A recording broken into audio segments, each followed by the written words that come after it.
mi nombre es Mateo, y el día que mi familia se rió en mi propia cara, fue el día que heredé un montón de polvo y papel viejo. Sucedió en el salón de la casa familiar, una tarde de otoño gris, justo después de que el notario leyera las últimas voluntades de mi tío Eladio. Mis hermanos y mis primos se repartieron las tierras de cultivo, la casa principal, todo lo que tenía un valor real, contante y sonante. A mí me dejaron la pequeña biblioteca anexa, un cuartucho decrépito que nadie había pisado en años. Mi primo Javier, el mayor, me dio una palmada en la espalda, de esas que duelen más por la burla que por el golpe, y dijo en voz alta para que todos lo oyeran: «Enhorabuena, Mateo. Te quedas con el nido de polillas. Nosotros nos encargaremos de las tierras, que es lo que da de comer». Aquel día entendí que la sangre no te libra de la soledad. El ambiente en ese salón era irrespirable, y no por el polvo de los muebles antiguos, sino por la codicia. Podía verla en los ojos de mis 2 hermanos mayores y de mis 3 primos. Tenían una expresión de suficiencia, de victoria, como si hubieran estado esperando aquel momento toda su vida. Se miraban entre ellos con sonrisas cómplices mientras el notario leía las cláusulas sobre los terrenos, las hectáreas, los derechos de agua. Yo era invisible para ellos, una pieza insignificante en su tablero. Cuando mi nombre sonó asociado a la biblioteca, vi el alivio en sus caras. Era la migaja, lo que sobraba, el estorbo del que se libraban fácilmente. Para ellos, yo me quedaba con la ruina, con el símbolo de la excentricidad del tío Eladio, mientras ellos se aseguraban el futuro. No se molestaron ni en disimular su desprecio. La risa que siguió a las palabras de Javier fue lo peor. No fue una carcajada abierta y franca, sino un murmullo ahogado, una serie de risitas contenidas que sonaban como el siseo de las serpientes. Era la risa de quien se siente superior, de quien disfruta con la humillación ajena, sobre todo si el humillado es de su propia familia. Me sentí desnudo, expuesto. Cada una de esas risas fue como una pequeña piedra lanzada contra mí. Miré sus caras, una por una. Vi a mi hermano mayor, Carlos, desviando la mirada con una media sonrisa. Vi a mi primo, el que siempre me pedía dinero, encogerse de hombros como diciendo: «Él se lo ha buscado». Aquel sonido, ese coro de burlas silenciosas, se me grabó a fuego en la memoria. Selló el momento y cavó una zanja entre ellos y yo que supe que nunca más podría cruzar. No respondí. ¿Qué podía decir? Cualquier palabra mía solo habría alimentado su mofa. Así que agaché la cabeza y me limité a asentir, con la mirada fija en las baldosas gastadas del suelo. No sentía rabia en ese momento, no al menos una rabia que quisiera mostrar. Lo que sentía era una decepción profunda, helada, y el peso de la promesa que le había hecho a mi tío en su lecho de muerte: «Cuida de mis tesoros». El notario me tendió una única llave de hierro, oxidada y fría. Era la llave de mi herencia, la llave del nido de polillas.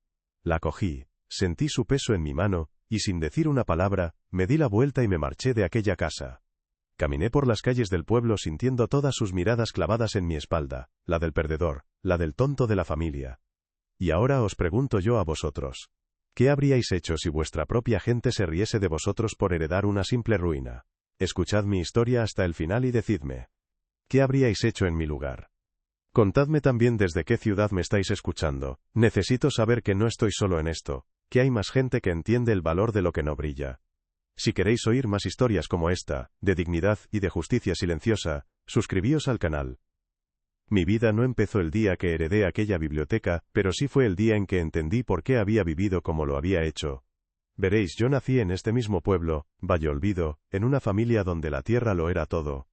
Mi padre y mi abuelo antes que él, medían la valía de un hombre por el número de hectáreas que trabajaba, por la fuerza de sus brazos para arar la tierra desde el alba hasta el anochecer. Yo nunca fui como mis hermanos. A mí, desde niño, me fascinaban las historias, las letras, el tacto del papel. Mientras ellos aprendían a distinguir el trigo de la cebada, yo aprendía a reparar los lomos de los libros viejos que caían en mis manos. Era el raro, el que prefería la tinta a la tierra, y eso, en mi familia, era casi una ofensa. Crecí siendo un hombre de pocas palabras y manos trabajadoras. Pero mi trabajo no era el del campo. Me hice encuadernador, un oficio que aquí en el pueblo casi nadie entendía. ¿De qué sirve eso?, me decían. ¿Quién te va a pagar por pegar papeles? Pero a mí me daba igual. Encontré una pequeña dignidad, en devolver la vida a los libros rotos, en coser sus páginas con cuidado, en darles una nueva piel de cuero. Era un trabajo lento, silencioso, que no daba para lujos, pero me permitía vivir con la conciencia tranquila. Me gané la vida con honradez, con el olor a cola y a papel viejo impregnado en la ropa, y nunca le pedí nada a nadie, y mucho menos a mi familia, que me miraba con una mezcla de lástima y desdén. Fue en esos años de juventud cuando conocí a Elena, mi mujer. Ella sí que entendía el valor de mi trabajo, no porque fuera una gran lectora, sino porque veía la pasión que yo ponía en él. Elena era una mujer sencilla, de sonrisa fácil y manos fuertes, acostumbrada a la dureza del campo, pero con un alma que buscaba algo más que la cosecha del año. Le fascinaba verme trabajar, la paciencia con la que trataba cada libro como si fuera un tesoro. «Tienes manos de artista, Mateo», me decía, y a mí se me llenaba el pecho de un orgullo que el dinero nunca podría comprar. Ella fue mi ancla, mi compañera, la única persona que nunca me juzgó por no querer ser como los demás. Vivimos con lo justo, pero nunca nos faltó lo esencial. Recuerdo los primeros años de casados en una pequeña casa alquilada a las afueras del pueblo. Tenía goteras en invierno, y el suelo de baldosas era un témpano de hielo, pero era nuestro hogar. Juntos arreglamos el tejado, teja a teja, bajo un sol de justicia. Juntos pintamos las paredes de un blanco que nos duró casi una década. Fueron años de mucho sacrificio, de contar cada peseta, pero también de una felicidad inmensa. Comíamos pan con aceite y nos sentíamos los más ricos del mundo, porque nos teníamos el uno al otro. Esa clase de riqueza mis hermanos, con sus tractores nuevos y sus tierras, nunca llegaron a comprender.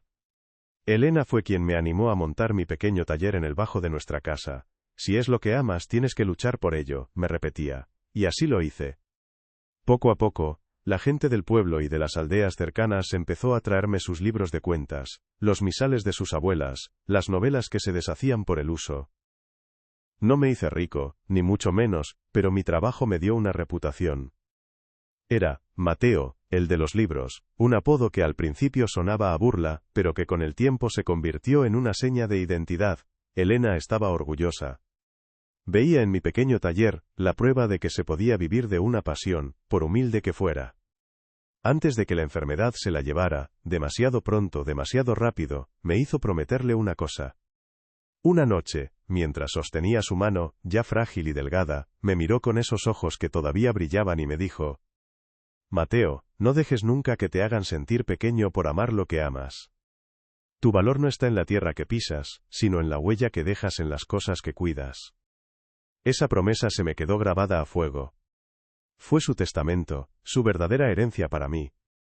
Y por ella, por su memoria, aguanté las miradas, las sonrisas de condescendencia y la soledad que vino después.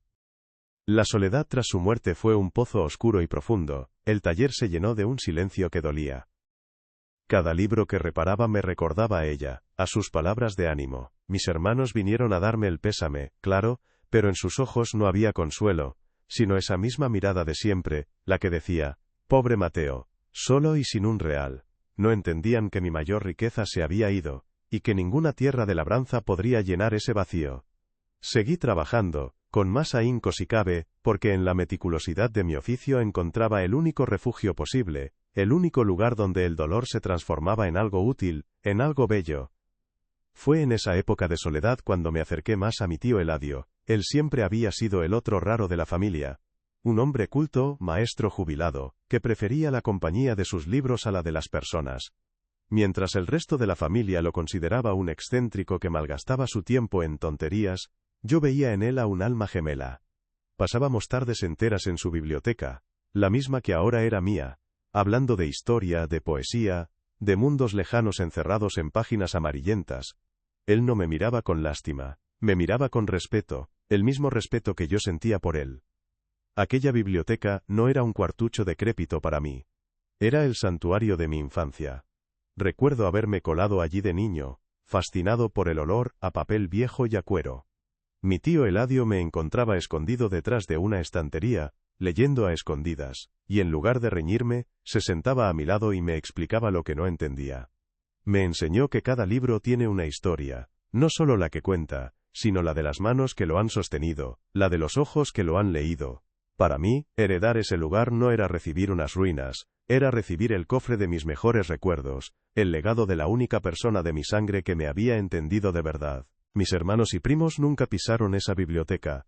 Para ellos, era el almacén de los trastos viejos del tío loco. Se reían de él a sus espaldas, decían que vivía en un mundo de fantasía, que sus libros no le darían de comer.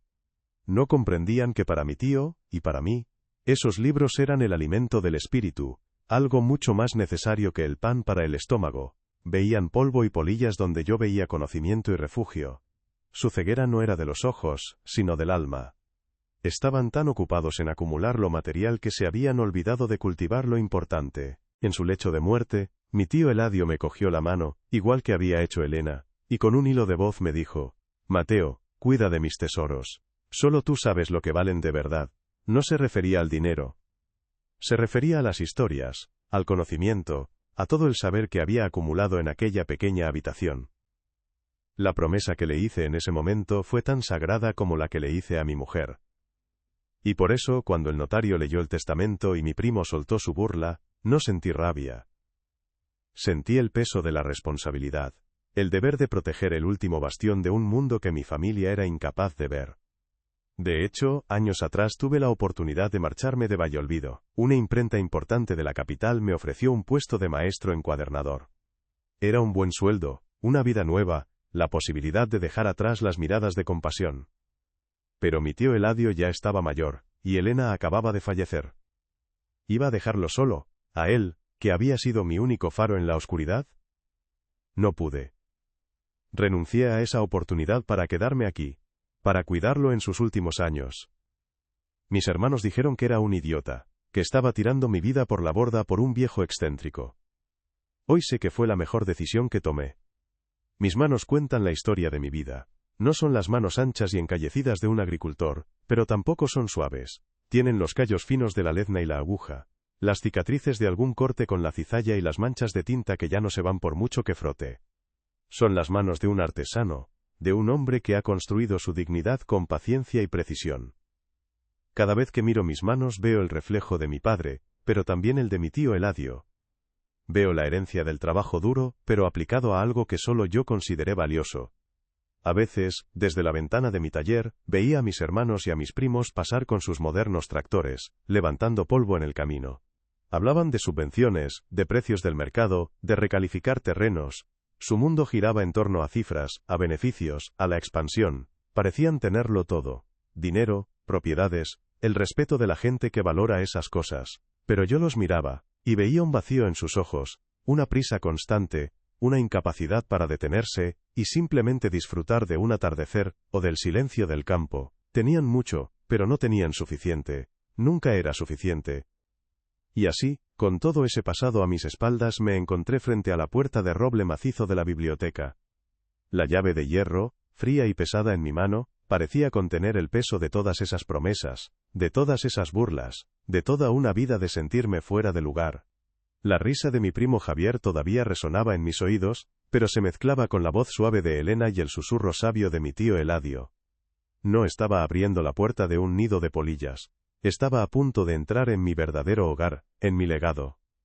Y lo que no sabía entonces es que, tras esa puerta no solo me esperaba el polvo, sino también la justicia. Por eso, cuando finalmente introduje la llave en la cerradura oxidada y la giré, el chirrido que sonó no fue el de un mecanismo viejo y abandonado. Para mí, fue el sonido de una reivindicación silenciosa, el primer compás de una historia que nadie, y mucho menos mi familia, esperaba. Era el momento de empezar a cuidar de los tesoros de mi tío, de cumplir mi palabra, y lo iba a hacer a mi manera, en silencio, con paciencia y con la certeza de que el verdadero valor de las cosas, a menudo, es invisible para los ojos de los codiciosos. La noticia de mi herencia, o más bien de mi desherencia a ojos de todos, se extendió por Valleolvido, con la velocidad del viento en la llanura. En un pueblo donde la vida de uno es el entretenimiento del otro, mi historia se convirtió en el chascarrillo de moda. Los primeros días fueron los más extraños.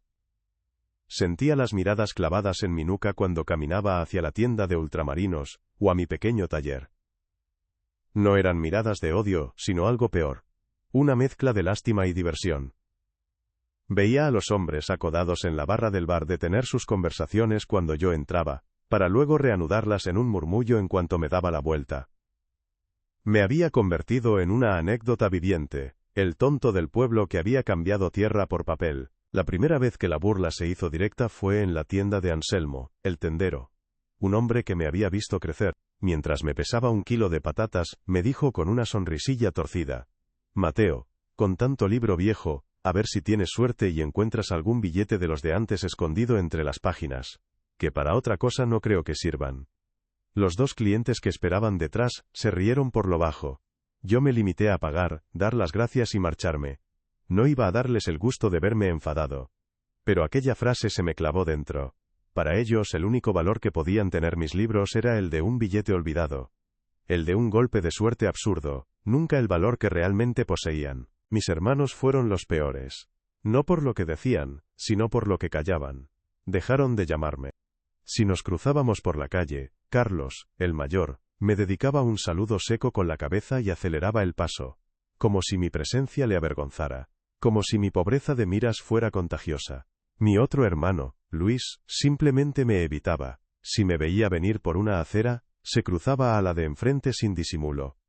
Se avergonzaban de mí, de que hubiera aceptado con dignidad lo que ellos consideraban una ofensa, una basura. Su silencio era más ruidoso y doloroso que cualquier insulto, porque venía de mi propia sangre, de los hombres con los que había compartido techo y pan durante mi infancia. Decidí ignorarlos a todos y ponerme manos a la obra. El primer día que abrí la puerta de la biblioteca para empezar a limpiar, el olor a humedad y a papel descompuesto casi me echa para atrás. Había capas de polvo que parecían tener vida propia, telarañas que colgaban como sudarios de las estanterías y un silencio denso, pesado, que solo se rompía por el crujido de la madera bajo mis pies. La tarea era inmensa, casi imposible para un solo hombre. Pero sabía que nadie vendría a ayudarme. Estaba solo en esto, y cuanto antes lo asumiera, antes empezaría a ver la luz al final de tanto abandono. Pasé semanas enteras trabajando allí, desde el amanecer hasta que la luz se iba. Acarreaba cubos de agua para fregar los suelos de piedra, sacudía los libros uno por uno en el pequeño patio trasero, levantando nubes de polvo que se pegaban a mi sudor. Los vecinos pasaban, me veían a través de la ventana abierta, cubierto de suciedad, luchando contra el caos. Algunos negaban con la cabeza, otros sonreían con compasión. Era el espectáculo del pueblo. El viejo Mateo, enfrascado en su locura, tratando de sacar lustre a una ruina. Nadie se detuvo a ofrecerme un vaso de agua, nadie preguntó si necesitaba una mano. En esos momentos de esfuerzo y soledad, me acordaba mucho de Elena. La imaginaba a mi lado, con su pañuelo en la cabeza, pasándome un trapo y diciéndome con su sonrisa luminosa: poco a poco, Mateo, que la paciencia es la madre de todas las ciencias. Su recuerdo era a la vez un bálsamo y una herida. Me daba fuerzas para seguir, para no rendirme ante el desprecio general, pero también me recordaba lo terriblemente solo que estaba. El trabajo se hacía más duro sin su aliento, sin su fe inquebrantable en mí. A veces, me detenía en mitad de la estancia, con un libro polvoriento en la mano, y el silencio me gritaba su ausencia.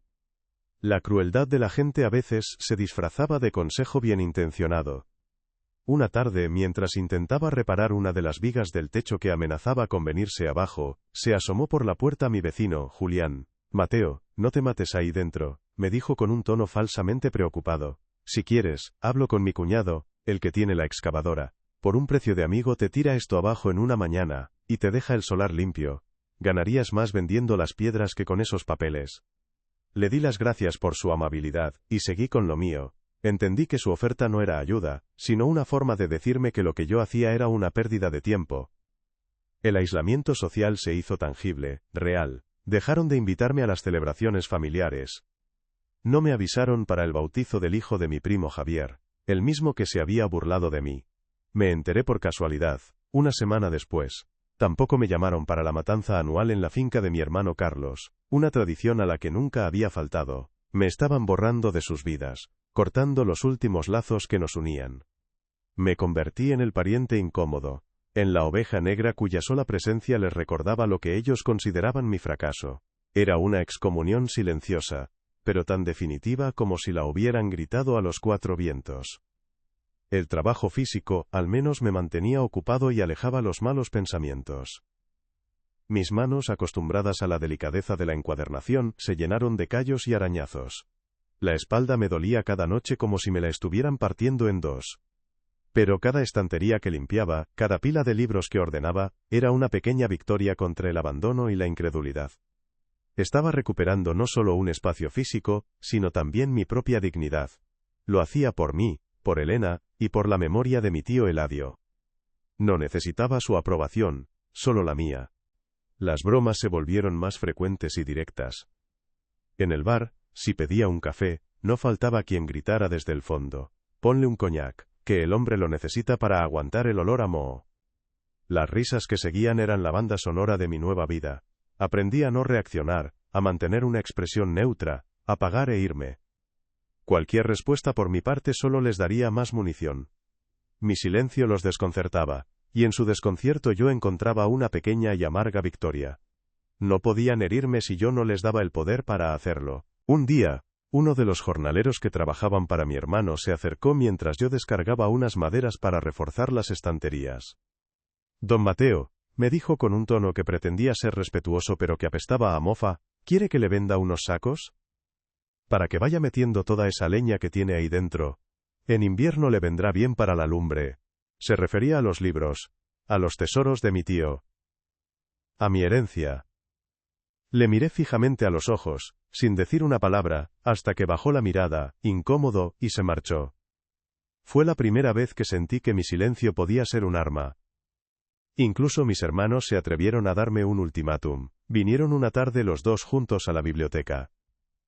El lugar ya estaba más limpio, más ordenado, pero para ellos seguía siendo un desastre. «Mateo, esto tiene que parar», dijo Carlos, con su habitual tono autoritario. «Estás haciendo el ridículo y nos dejas en mal lugar a todos. Vende este cuchitril por 4 perras, coge el dinero y déjate de tonterías. La gente se ríe de nosotros por tu culpa». Era la primera vez que admitían que les importaba, pero no por mí, sino por su propia imagen, por su estatus en el pueblo. Aquella conversación fue un punto de inflexión. Les escuché sin interrumpir, viendo sus caras de enfado y vergüenza ajena. Y cuando terminaron, por primera vez en mucho tiempo, sentí una calma absoluta. La decepción se había transformado en una fría certeza. Estaba solo, sí, pero también estaba libre. Libre de sus expectativas, de su codicia, de su visión estrecha del mundo.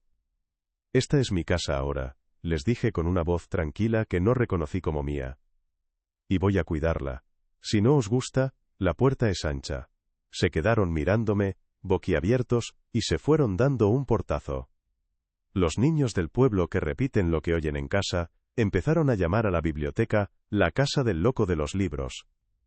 Cuando pasaba por la calle, a veces corrían detrás de mí gritándolo, para luego esconderse entre risas. Al principio me dolía, pero luego empecé a verlo de otra manera. Tenían razón, en cierto modo, estaba loco. Loco por creer que el conocimiento valía más que el dinero. Loco por honrar una promesa. Loco por ver un tesoro donde todos los demás solo veían basura. Y si esa era mi locura, la aceptaba con orgullo. Hubo momentos, tengo que admitirlo, en los que la duda me asaltaba. Noches de insomnio, con el cuerpo dolorido y el espíritu cansado, en las que me preguntaba si no tendrían razón ellos. Miraba a mi alrededor, a las montañas de trabajo que aún quedaban, y sentía un desaliento profundo. ¿Y si de verdad estaba malgastando los últimos años de mi vida en una quimera? ¿Y si al final de todo este esfuerzo solo había polvo y decepción? Eran pensamientos peligrosos, como grietas en un muro que amenazaban con derribarlo todo. Pero siempre, en el momento de mayor debilidad, encontraba algo que me devolvía la fe. Un día, mientras limpiaba un lote de libros especialmente dañados por la humedad, encontré una pequeña edición de poemas de Machado, uno de los favoritos de mi tío. En la primera página, con su caligrafía elegante, había una dedicatoria. Para mi sobrino Mateo, el único que entiende que las palabras construyen mundos. Con todo mi afecto. Leer aquello fue como si él mismo me estuviera hablando desde el más allá, dándome el ánimo que necesitaba. La duda se disipó como la niebla al sol. Una tarde, mientras descansaba sentado en el umbral de la puerta, vi pasar a un grupo de hombres que volvían del campo. Iban riendo y hablando alto. Al pasar por mi lado, uno de ellos dijo, sin bajar la voz: «Ahí está el millonario, sentado en su palacio de papel». Los demás soltaron una carcajada. En otro tiempo, esa frase me habría hundido. Pero en ese momento, no sentí nada. Ni rabia, ni humillación. Solo una tranquila y absoluta indiferencia. Me di cuenta de que sus opiniones ya no me alcanzaban, ya no podían herirme. En ese preciso instante, lo asumí por completo. Para ellos, para todo el pueblo, yo era eso, el viejo tonto con la propiedad sin valor. El excéntrico que hablaba con los libros y vivía rodeado de polvo. Había alcanzado el clímax de mi aislamiento, el punto más bajo en la estima de los demás.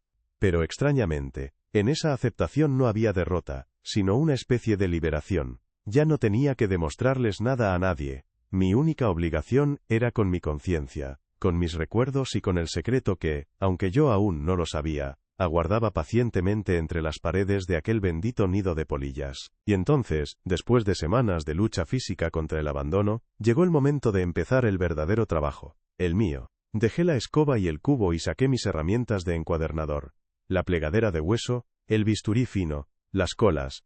Ya no se trataba de limpiar sino de sanar. Comencé a catalogar cada libro, uno por uno, con la paciencia que me había enseñado mi oficio. Era un trabajo lento, metódico. Tomaba un volumen, lo abría con cuidado, soplaba el polvo de entre sus páginas y evaluaba los daños. Lomo quebrado, tapas sueltas, hojas comidas por la humedad. Para cada mal, yo tenía un remedio. Era mi forma de conversar con mi tío, de honrar su colección. Cada libro que restauraba era un pequeño acto de resurrección, un desafío a la burla de mi familia. Fue así como, una tarde de luz dorada que se colaba por la ventana recién limpiada, llegó a mis manos. Era una edición de El Quijote muy antigua y manoseada. No era la más valiosa en términos de coleccionismo, pero yo sabía que era la favorita de mi tío Eladio. Siempre la tenía en un pequeño atril sobre su escritorio, como si fuera un objeto sagrado. La cogí con una reverencia especial. Las tapas de cuero estaban agrietadas, y el lomo, desgastado por 1000 lecturas, parecía más grueso de lo normal. Algo en su peso, en su rigidez, no cuadraba. Mis manos, acostumbradas a sentir el alma de los libros, notaron una anomalía, una tensión extraña en la estructura. Era una sensación que solo un artesano podría percibir. Movido por la curiosidad, lo llevé a mi mesa de trabajo improvisada. Lo examiné bajo la luz de un flexo. Pasé la yema de mis dedos por el lomo, sintiendo un bulto sutil, una falta de flexibilidad que no era natural. No era el cartón habitual. Con el máximo cuidado, utilizando un bisturí de punta fina, comencé a despegar con delicadeza el cuero del lomo, justo por la junta interior, donde sabía que podía hacerlo sin causar un daño irreparable. El cuero se levantó y reveló lo que mi instinto me decía. El lomo no era de cartón, era una pieza de madera hueca, ingeniosamente disimulada. Dentro, en el compartimento secreto, no había dinero ni joyas. Había algo mucho más valioso. Un pequeño diario de tapas negras y varios pliegos de pergamino, enrollados y atados con una cinta de seda descolorida. El corazón me dio un vuelco. Me senté, con las manos temblorosas, y abrí el diario. La caligrafía era la de mi tío Eladio, inconfundible. La primera entrada era de hacía más de 40 años. Aquella noche no dormí. Leí página tras página, absorto, mientras el pueblo dormía y el silencio de la biblioteca me envolvía. El diario no hablaba de su vida como maestro ni de sus achaques. Hablaba de su verdadera pasión, una que había mantenido en secreto para todos, excepto, ahora, para mí. Mi tío Eladio no era solo un amante de los libros. Era un historiador aficionado, un arqueólogo autodidacta obsesionado con un misterio local, la ubicación de un asentamiento visigodo que las crónicas antiguas mencionaban pero que nadie había logrado encontrar. A lo largo de las páginas mi tío detallaba sus décadas de investigación.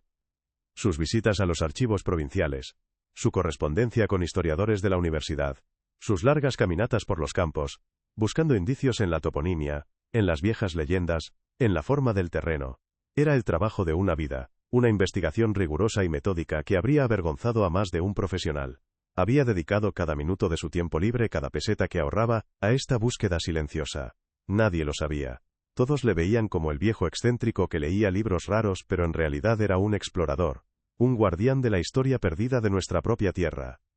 Y entonces, llegué a las últimas entradas del diario. Con una letra que temblaba por la emoción, describía cómo por fin había unido todas las piezas del puzzle. Desenrollé los pergaminos. Eran mapas, dibujados a mano por él mismo, con una precisión asombrosa. Había superpuesto mapas topográficos modernos con copias de mapas antiguos que había conseguido en los archivos. Había trazado líneas, triangulado posiciones usando como referencia viejas ermitas y robles centenarios. Y en el centro de todo, marcada con una cruz roja, estaba la respuesta.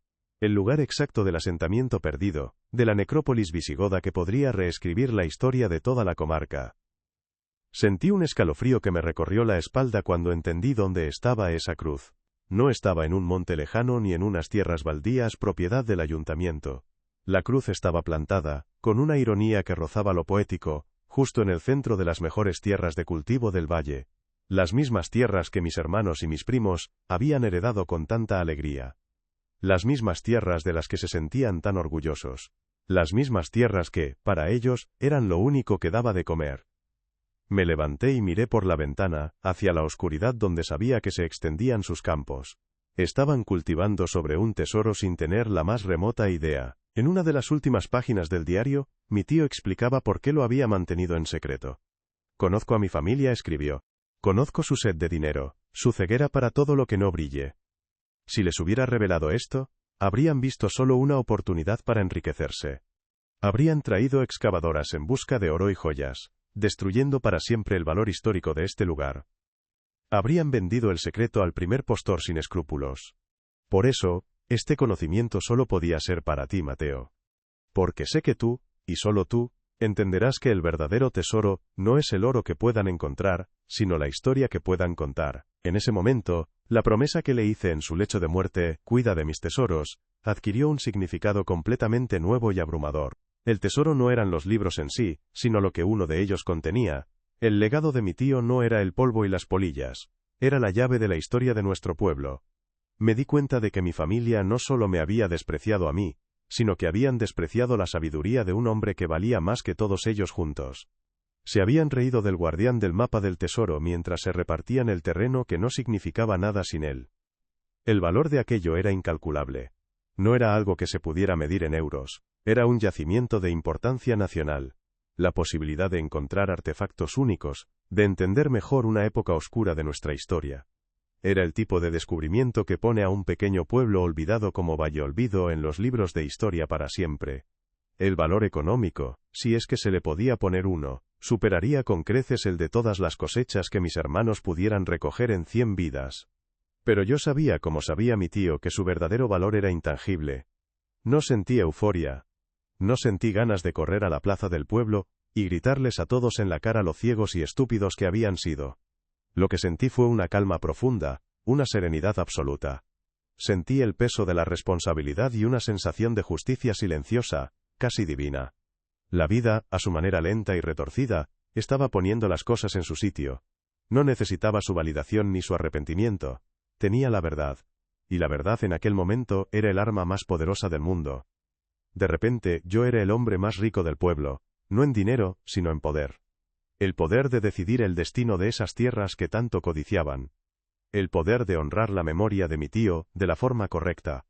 El poder de proteger la historia de las manos de los avariciosos. Ellos tenían los títulos de propiedad, los tractores, el respeto superficial de la gente. Pero yo tenía el secreto, y me di cuenta de que el verdadero poder no hace ruido, no necesita presumir ni humillar, simplemente es. Pensé en la risa de mi primo Javier. Te quedas con el nido de polillas. ¡Qué ironía! Aquel nido de polillas, aquel montón de papel viejo y polvo que tanto despreciaron, contenía la clave de todo.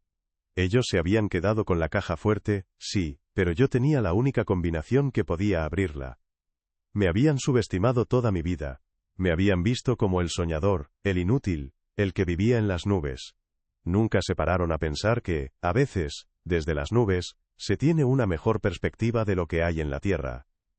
Todo el desprecio, todas las burlas, todo el aislamiento que había sufrido en las últimas semanas, se desvanecieron, ya no importaban. Eran como el zumbido de un mosquito en la distancia. Yo estaba en otro plano, había trascendido su pequeño mundo de envidias y codicia. Estaba en el mundo de mi tío Eladio, un mundo donde el conocimiento es el mayor tesoro, y la paciencia es la llave que lo descubre. Y en ese mundo yo ya no era el tonto de la familia, era el heredero. El verdadero y único heredero. Me quedé allí, de pie en medio de la biblioteca, con el diario en una mano y los mapas en la otra, viendo amanecer por la ventana. El sol teñía de naranja las tierras de mis hermanos, las tierras del secreto. Y supe con una claridad absoluta lo que tenía que hacer. No sería una venganza ruidosa y vulgar. Sería algo mucho más elegante. Sería un acto de justicia poética. Un homenaje silencioso a un hombre sabio y a una mujer que siempre creyó en mí. Mi plan comenzó a tomar forma en mi mente, tan preciso y meticuloso como la restauración de un libro antiguo. Mi decisión no nació de la venganza. La venganza es un fuego que te consume por dentro, y yo ya había sentido suficiente frío en mi vida como para querer quemarme ahora. No, lo que sentí fue una claridad absoluta, una paz que no había experimentado en años. Miré los mapas extendidos sobre la mesa, la letra de mi tío en el diario, y comprendí que mi deber no era con mi orgullo herido, sino con él, con su memoria. ¿Qué habría hecho él? No habría buscado humillar a nadie, simplemente habría protegido la historia. Mi familia, con su codicia, era una amenaza para ese legado. Confrontarles, restregarles su ignorancia por la cara, solo les habría dado la oportunidad de intentar manipular la situación, de buscar alguna triquiñuela legal para sacar tajada. Y yo no podía permitirlo. Mi justicia no sería un grito en la plaza del pueblo, sería un susurro en los pasillos de la historia. A la mañana siguiente, con el primer tren, viajé a la capital. Llevaba conmigo un paquete envuelto en papel de estraza y atado con un cordel sencillo. Dentro, protegido como si fuera la reliquia más frágil, iba el diario de mi tío y sus mapas. No me vestí con mis mejores ropas. Fui como siempre, como el encuadernador de pueblo que era. Caminé por las calles de la gran ciudad, hasta que encontré el imponente edificio del Instituto Nacional de Historia y Arqueología. Entré sin titubear, y me dirigí al mostrador de recepción. No pedí hablar con nadie importante. Simplemente deposité el paquete sobre el mármol frío, y le dije a la joven que me atendió: «Esto es para el Departamento de Arqueología Medieval, es importante». Dentro, junto a los documentos, había dejado una única nota, escrita con mi mejor caligrafía: «Legado de Eladio Rivas, un hombre que amaba la historia más que el oro». No puse mi nombre, no puse mi dirección, di media vuelta y me marché, dejando que el legado de mi tío comenzara su propio camino. Los meses que siguieron fueron extrañamente tranquilos. Volví a Valleolvido y a mi rutina. Seguí trabajando en la biblioteca, restaurando los libros que quedaban, cuidando del lugar como si fuera mi único propósito en la vida. Mis hermanos y primos seguían con sus vidas, ajenos a la bomba de relojería que yo había activado. A veces me los cruzaba. Me lanzaban la misma mirada de desdén de siempre, pero ahora yo la recibía con una serenidad que les desconcertaba. Veía sus tractores arando la tierra, sin saber que bajo sus ruedas dormía un secreto milenario. Yo, desde la ventana de mi nido de polillas, observaba en silencio. No había prisa. Había aprendido de mi tío y de mis libros que la paciencia es la virtud de los que saben que la verdad, tarde o temprano, siempre sale a la luz. Y salió. Un día de primavera, llegaron al pueblo, no uno sino varios coches con matrículas de la capital. Hombres y mujeres con aspecto de profesores universitarios, cargados con aparatos extraños. La noticia corrió como la pólvora. Habían confirmado la existencia de un yacimiento visigodo de una importancia excepcional. El epicentro, claro, eran las tierras de mi familia. Vi sus caras de incredulidad, y luego de codicia, pensando que les había tocado la lotería. Pero su alegría duró poco. Llegaron las notificaciones oficiales. Las tierras eran declaradas bien de interés cultural, quedaban expropiadas para su estudio y preservación. La compensación que recibirían sería el valor agrario del suelo, una miseria. Sus sueños de recalificaciones y millones se estrellaron contra un muro de leyes de patrimonio histórico. Lo más doloroso para ellos fue leer en la prensa local que el descubrimiento había sido posible gracias a la donación anónima de unos documentos pertenecientes al erudito local, Eladio Rivas. Nunca les dije que fui yo. Nunca necesité hacerlo. A veces, desde la ventana de la biblioteca, ahora un lugar lleno de luz y de paz, les veo pasar. Sus caras ya no tienen la arrogancia de antes. Ahora hay una sombra de confusión, de amargura, la eterna pregunta sin respuesta, de cómo el tonto de la familia les había ganado la partida sin mover un dedo. No siento triunfo, solo una profunda sensación de paz. La justicia no siempre es un plato que se sirve frío. A veces, simplemente, es un libro que se abre en el momento adecuado. Mi herencia no fue un nido de polillas, fue una lección. Una lección sobre el verdadero valor de las cosas, sobre la dignidad, y sobre la sabiduría de un silencio que, a veces, puede gritar más fuerte que cualquier palabra. Y yo, Aquí, rodeado de mis tesoros de papel, por fin me sentía el hombre más rico del mundo.